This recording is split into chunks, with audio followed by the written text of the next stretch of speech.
Now, let's discuss how examiners assess our speaking skills. In detail, in the public version, you can see this on the internet. Let's focus on how the assessors clearly give us a score on each detail or description.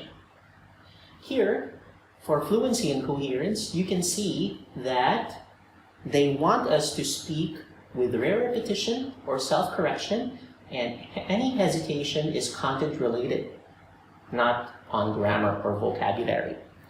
So it means we should be able to naturally speak. And another factor is, for vocabulary, I would like to focus on naturally, accurately using idiomatic level language.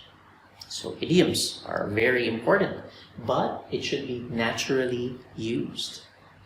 Moving on to grammar, we should be able to naturally use a full range of structures, and it should be appropriate for the situation, the tense and the voices for that matter.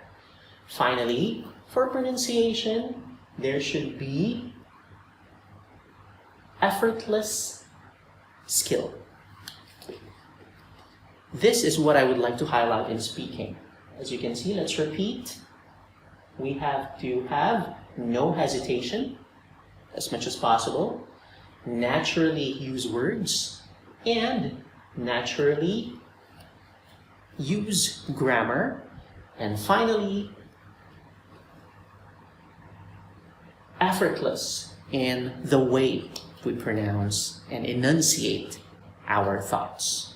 So that's the best way to get the highest possible score in the speaking. Now, this is somewhat familiar for many students, but another thing that I would like to give you is the idea on how you are going to be clearly assessed. So in the Ielts speaking evaluation sheet, you can see these four descriptors: the fluency and coherence, grammar, sentence structure, vocabulary, and pronunciation. The expert level ability is fluent speaker, full comprehension, so listening skill is equally as important as the speaking, and uses language naturally. So, as you can see, I cannot highlight it enough. I cannot stress it enough that naturalness is the key to the highest possible score in speaking. At the same time, please do consider that there are additional factors to keep in mind, such as confidence. We have to be very confident in the target language when we speak. And we need to balance that out with courtesy, politeness, and respectfulness. So we have to be confident, but at the same time, we have to be polite.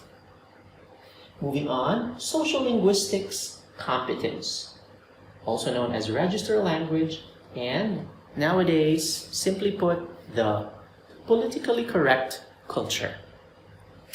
Social linguistics, register language, and politically correct culture are very similar, meaning, let me give you an example. When you speak to your parents or your teachers, you do not speak the same way with your siblings or friends. So there's like a hierarchy or a level of politeness in the way we communicate. Please be reminded that we are trying to impress our interviewer. So we have to be aware of these skills, because in the Western world where native speakers of English language communicate, it is very important for them to be polite, respectful, courteous, and appropriate in the communication. I will give you more examples in our class later.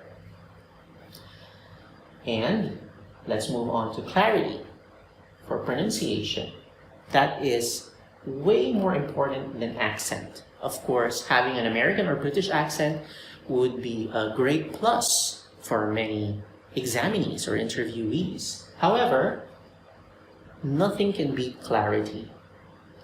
I would like to give you an example. Many of my former Chinese, Japanese, or even Korean students who had their own regional accent had 7 or even 8 band score in the speaking. When you listen to them, you know where they came from, but you can clearly understand everything that they say through natural enunciation.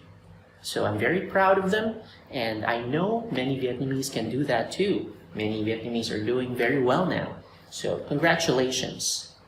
Once again, let me go back to naturalness.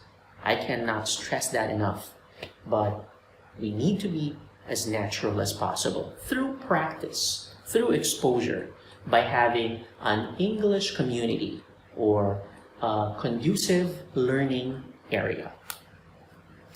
All right,